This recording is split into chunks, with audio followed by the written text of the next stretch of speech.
നിർത്തുന്നത് എപ്പോ ഭാര്യയും ഭർത്താവും തമ്മിൽ തല്ലുപിടിക്കും.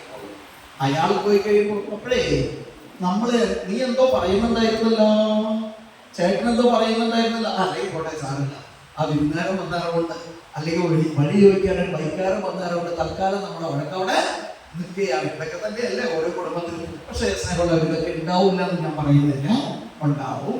പക്ഷേ നമ്മൾ അവിടെ സഹിക്കാനോ ക്ഷമിക്കാനോ നമ്മൾ അവിടെ തയ്യാറാണ്. എപ്പോഴാണ് ഒരു വ്യക്തിക്ക് ക്ഷമിക്കാൻ സാധിക്കുന്നത്, സഹിക്കാൻ സാധിക്കുന്നത്? മോനെ ക്ഷമിക്കണമെങ്കിൽ ഒന്ന് പറഞ്ഞേ, വലത്ത് ഉയർത്തി, ഞാൻ ക്ഷമിക്കണമെങ്കിൽ എനിക്ക് ദൈവകൃപ വേണം. ഒന്ന് പറഞ്ഞേ, ഒന്നുകൂടി പറഞ്ഞേ.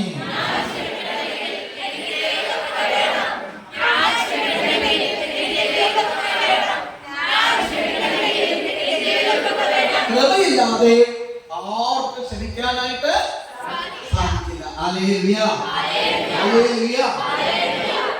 സ്നേഹമുള്ളവരെ, ഞാൻ എപ്പോഴും പറഞ്ഞു തരുന്ന ഒരു പ്രാർത്ഥനയുണ്ട്. എപ്പോഴും പറഞ്ഞു തരുന്ന പ്രാർത്ഥന ഞാൻ വേഗം ഒന്ന് രണ്ട് കാര്യങ്ങൾ പറഞ്ഞിട്ട് നമുക്ക്